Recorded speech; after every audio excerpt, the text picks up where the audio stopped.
4 چیزیں توبہ کے لیے بیان کی گئی ہیں یہاں پہ، سمجھ کر کے چلیں آپ۔ جب کوئی آدمی کسی کفر سے توبہ کرے، نفاق سے توبہ کرے، بڑے گناہ سے توبہ کرے، اس کی 4 منزلیں ہیں۔ سب سے پہلی چیز اللہ فرماتا، کیا یہ چاہتے ہو کہ اپنے اوپر اللہ کے لیے سری محبت کر لو، سری حجت کر لو؟ یعنی اگر تم یہ چاہتے ہو کہ اللہ کی تمہارے اوپر پکڑ آ جائے تو پھر یہ کام کرتے رہو، اللہ کی پکڑ آ جائے گی۔ آگے رب تعالیٰ فرماتا، منافقین جو ہے یہی کام کرتے تھے، ان کے پاس جا کر بیٹھتے تھے، ڈسکس کرتے رہتے تھے، دین کے معاملات کو لے کر کے مذاق کرتے رہتے تھے، حضور صلی اللہ تعالیٰ علیہ وسلم کے معاملات کو لے کر کے آپس میں ڈسکس کرتے رہتے تھے۔ قرآن کی آیتیں اتر گئیں، اللہ نے فرمایا منافقین جہنم کے سب سے نیچے طبقے میں ہیں، وَلَن تَجِدَ لَهُمْ نَصِيرًا، اور پھر تم دیکھو گے ان کا کوئی مددگار نہیں ہوگا۔ ہاں إِلَّا الَّذِينَ تَابُوا، اب یہاں توبہ کی اہمیت بیان کی جائے، مگر وہ لوگ جنہوں نے توبہ کر لیا، وَأَصْلَحُوا، اور اپنے آپ کو سنوار لیا، وَاعْتَصَمُوا بِاللَّهِ، اور اللہ کی رسی کو مضبوطی سے پکڑ لیا، وَأَخْلَصُوا دِينَهُمْ لِلَّهِ، اور اپنے دین کو اللہ کے لیے خالص کر لیا، فَأُولَئِكَ مَعَ الْمُؤْمِنِينَ، تو پھر وہ مومنین کے ساتھ ہوں۔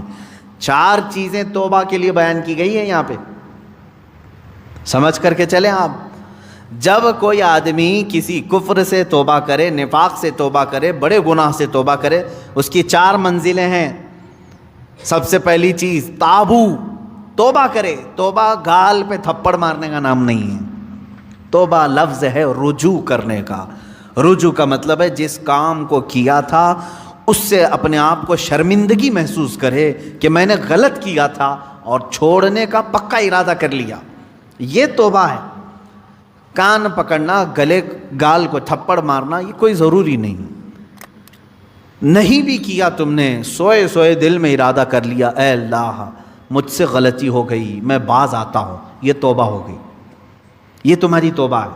سجدے میں گر گئے، اے اللہ مجھے افسوس ہے کہ میرے سے غلط کام ہو گیا، تم نے اپنی غلطی سے توبہ کر لی، بس یہ توبہ ہے۔ توبہ کہتے ہیں پلٹنے کو، جہاں تھے تم وہاں سے پلٹ آئے۔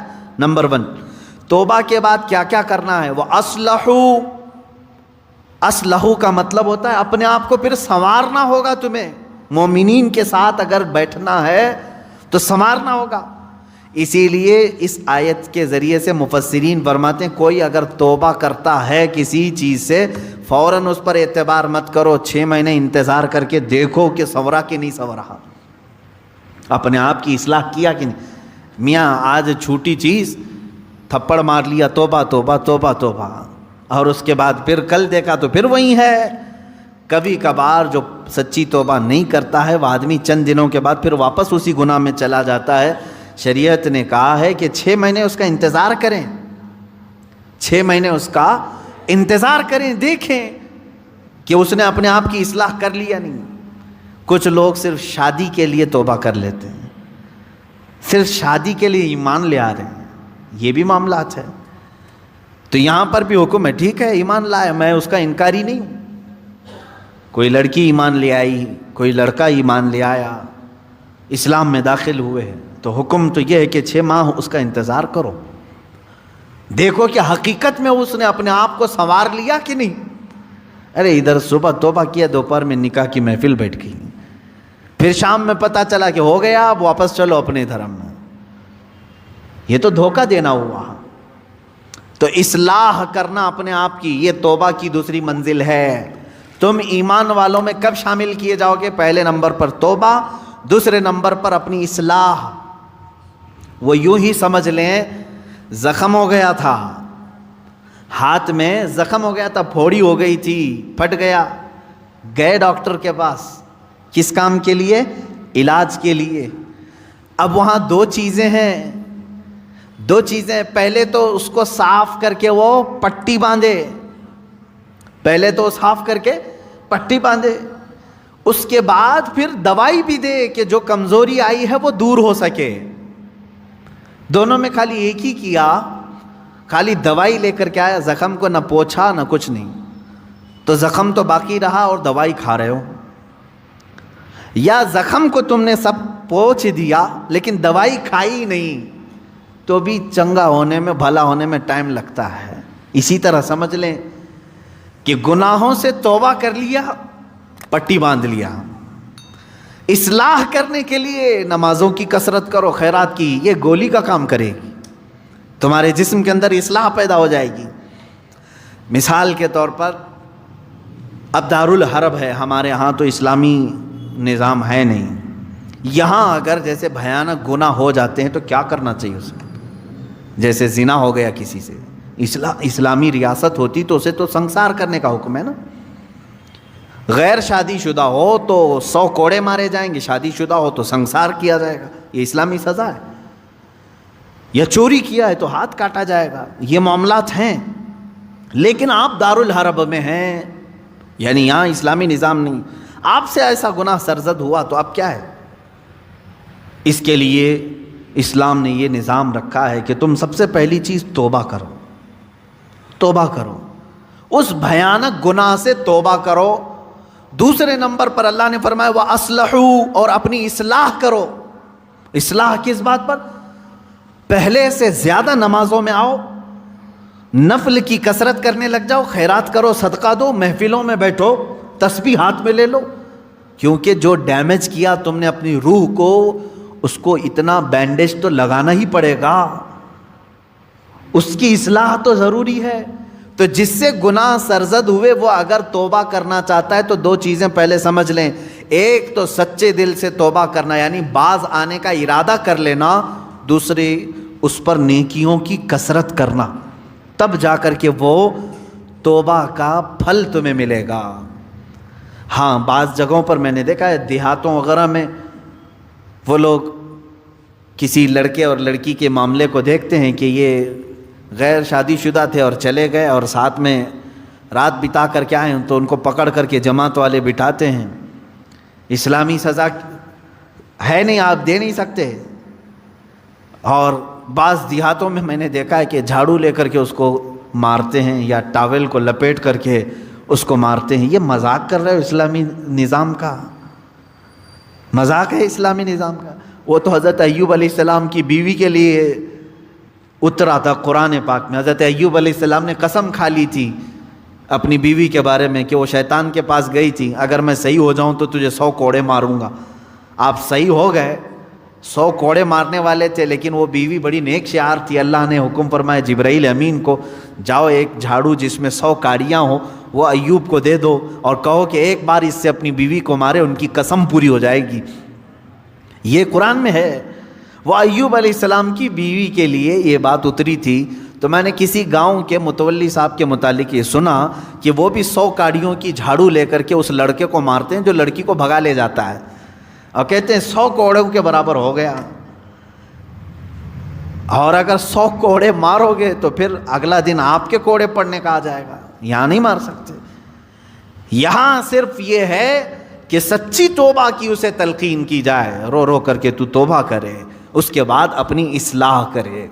اپنی اصلاح کیسے؟ نیکیوں کی کثرت کرے۔ پہلے نماز کم پڑھتا تھا تو اب زیادہ کر لیں، نفل نہیں تھے تو نوافل کی زیادہ تعداد کر لیں، درود مبارکہ آیت کریمہ کا ورد زیادہ کرے۔ یوں ہی سمجھ لیں کہ بیماری کے بعد جب آدمی اٹھتا ہے تو اسے ٹونک لینی پڑتی ہے، اچھی غذا دینی پڑتی ہے تاکہ اس کی جو گری ہوئی صحت ہے وہ جلدی صحیح ہو جائے۔ گناہ کرنے کے بعد بندے کی روح اسی طرح بیمار ہوتی ہے، توبہ کے بعد اسے ٹونک دینے کے لیے نیکیوں کی کثرت ضروری ہے، وہ نوافل کی کثرت کرے۔ نمبر 3 وَاعْتَصَمُوا بِاللَّهِ، اللہ کی رسی مضبوطی سے تھام لے۔ یہ اللہ کی رسی ہے کیا؟ اس پر ہی بہت گھنٹوں تفسیر ہو جائے گی۔ یہ قرآن پاک میں گزر وَاعْتَصَمُوا بِحَبْلِ اللَّهِ، چوتھے پارے میں یہ آیت گزر چکی ہے، اور یہاں اللہ نے فرمایا وَاعْتَصَمُوا بِاللَّهِ، اللہ کی رسی مضبوطی سے پکڑ لو۔ اللہ کی رسی کیا ہے؟ آسمان سے کوئی چیز لٹک رہی ہے کہ اس کو پکڑ کر کے جھولتا رہے گا، چھوڑے گا نہیں۔ اللہ کی رسی، مفسرین کے الگ الگ اقوال ہیں۔ قرآن پاک اللہ کی رسی ہے، اسے جو تھام لیا گویا کہ وہ اللہ کی رسی کو پکڑ لیا۔ رسول پاک صلی اللہ تعالیٰ علیہ وسلم کی ذات اللہ کی رسی ہے، حضور صلی اللہ علیہ وسلم کو جو تھام لیا، ان کی تعلیمات کو، وہ اللہ کی رسی کو پکڑ لیا ہے۔ اہل بیت اطہار جو رسول اللہ کی آل ہیں ان کو کہا گیا ہے کہ وہ اللہ کی رسی ہیں، ان کو جو تھام لیا وہ اللہ کی رسی کو پکڑ لیا۔ اہل اللہ جو ہیں اولیاء کاملین یہ اللہ کی رسی ہیں، ان میں سے کسی کو اس نے تھام لیا وہ اللہ کی رسی کو پکڑ لیا۔ تو توبہ کرنے کے بعد اور دو چیزیں ایکسٹرا ہو گئی، ایک اصلاح، دوسرے نمبر پر اللہ کی رسی کو پکڑنا ہے، یعنی قرآن لے لو۔ قرآن کو لے لینے کا مطلب یہ نہیں ہے کہ پکڑ کر کے زندگی بھر رہے، قرآن کی تعلیمات پر چلے، قرآن سے لگاؤ اور محبت بڑھا لے اور اس کی تلاوت کثرت سے کرے، یہ اللہ کی رسی ہے۔ حضور پاک صلی اللہ علیہ وسلم سے محبت زیادہ کر لے، وہ اللہ کی رسی ہے۔ اور یہ ایک بات یاد رکھیں، میں آپ سے کہتا ہوں یہاں میرے پاس ایک رسی ہے، ایک اس کا سرا، ایک کونا میرے پاس ہے، ایک باہر، اور آپ نے اس رسی کو پکڑ لیا، اور جب میں رسی کھینچوں تو سیدھے آپ کس کے پاس آئیں گے؟ میرے پاس آ جائیں گے، بلا تشبیہ و بلا تمثیل۔ اللہ نے قرآن میں فرمایا اللہ کی رسی کو پکڑ لو، یعنی اللہ رب العزت کی جو رسی ہے وہ خود خدائے قدیر و جبار کے دست قدرت میں ہے، اور اس رسی کا ایک سرا، ایک کونا دنیا میں ہے، وہ رسول پاک کی شکل میں ہے، اہل بیت اطہار کی شکل میں ہے، قرآن عظیم کی شکل میں ہے۔ ان کو جس نے پکڑ لیا، جب رب تبارک و تعالیٰ سارے لوگوں کو کھینچے گا تو تم وہیں جاؤ گے جہاں یہ اس رسی کا دوسرا کنارہ ہوگا۔ اسی کو کہتے ہیں اللہ رب العزت تک پہنچنے کے لیے اس کی رسی کو تھام لینا، یعنی اہل اللہ، اولیاء کاملین سے وابستہ ہونا، قرآن پاک سے اور رسول پاک کی زندگی سے وابستہ ہونا۔ تین چیزیں میں نے گنا دیا توبہ کے لیے۔ وَأَخْلَصُوا دِينَهُمْ لِلَّهِ، چوتھی چیز ہے اپنے دین کو اللہ کے لیے خالص کر دینا، پیورٹی والا دین۔ یہ وہی شادی کرنے والے لوگوں کے لیے ہے، جو شادی کے لیے دین میں آئے تو اللہ فرمانا نہیں، اللہ کے لیے دین میں آؤ، اللہ کے لیے توبہ کرو۔ بعض لوگوں کو دیکھا گیا کہ بھائی بہت زیادہ آوارہ گردی کرتا تھا، میں تو بیٹی نہیں دوں گا اس کو، کہا 4 لوگوں کو لے آؤ، میں توبہ کرتا ہوں۔ توبہ توبہ توبہ توبہ، ہو گئی توبہ۔ اس کے بعد اس کی بیٹی کو لینے کے لیے تم نے 4 لوگوں کے پاس توبہ کیا۔ میرے عزیزوں، اب توبہ کے اصول آپ سیکھ لو۔ اس نے توبہ کس کے لیے کیا؟ ایک خاتون کے لیے۔ اللہ فرما رہا ہے اللہ کے لیے آ جاؤ، یہ آج تیرے نکاح میں ہے، کل پھیکی پڑ جائے گی، لیکن اللہ رب العزت تو ہمیشہ رہنے والا ہے۔ یہ ان لوگوں کے لیے بھی تھا جو دائرہ اسلام میں داخل ہوتے تھے، جیسے ہجرت کے متعلق حضور صلی اللہ علیہ وسلم نے فرمایا جس نے اللہ اور اس کے رسول کے لیے ہجرت کی اس کا ثواب بے حساب ہے۔ ہجرت کا مطلب ایک وطن چھوڑ کر کے دوسرے وطن گئے، جیسے مکہ چھوڑ کر کے صحابہ مدینے گئے تھے، کس کے لیے گئے تھے؟ اللہ اور اس کے رسول کی محبت میں گئے تھے۔ ایک صحابی جو ہے وہ مکہ سے نکلے، ان کی منگنی ہوئی تھی مدینے کی لڑکی سے، مدینے کی ایک لڑکی سے ان کی منگنی ہوئی تھی، وہ سفر کر کے آ گئے۔ انہوں نے سوچا شادی بھی ہو جائے گی، ہجرت بھی ہو جائے گی، ثواب کا ثواب ہے، گھر کا گھر بھی ہے۔ شادی ان کی مدینے میں ہونی تھی، سسرال مدینے میں، اور مکہ سے ان کو ہجرت کرنے کا ثواب بھی لینا تھا، لیکن وہ ہجرت کر کے آئے۔ تب اللہ کے نبی صلی اللہ علیہ وسلم نے یہ حدیث بیان فرمائی، جس کی ہجرت جس غرض سے ہوئی اسی غرض میں مانی جائے گی۔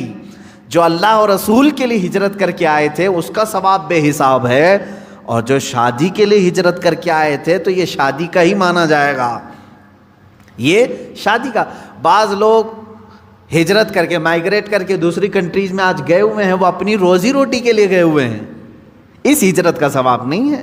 اپنے دین کی حفاظت کے لیے اور اللہ کی رضا کے لیے اگر کوئی ہجرت کیا ہے تو اس کا ثواب ہے، بہت بڑا ثواب ہے۔ مثال کے طور پر برما کے لوگ جو ہجرت کی ہیں، ان کے اوپر آفتیں تھیں، مصیبتیں تھیں، اور ان کے اوپر دین تنگ کر دیا گیا تھا، اور وہ وہاں سے گھر چھوڑ کر کے ہجرت کر کے اگر کسی دارالاسلام میں گئے ہیں تو ان کو وہی ہجرت کا ثواب ہوگا جو صحابہ نے ہجرت کی تھی۔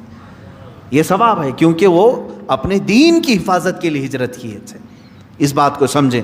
4 چیزیں یہاں پر بیان ہوئی ہیں توبہ کے متعلق، جو لوگ ایمان والوں کے ساتھ اٹھایا جانا اپنے آپ کو پسند کرتے ہیں، وہ سب سے پہلی چیز اپنی پرانی چیزوں سے، نفاق تھا یا کفر تھا یا بھیانک گناہ تھے، پہلی چیز توبہ کرے، دوسری چیز اصلاح کرے، یعنی جو ڈیمیج ہوا تھا اس کو صحیح کرے۔ کیسے؟ نیکیوں سے، نمازوں سے، تسبیحات سے۔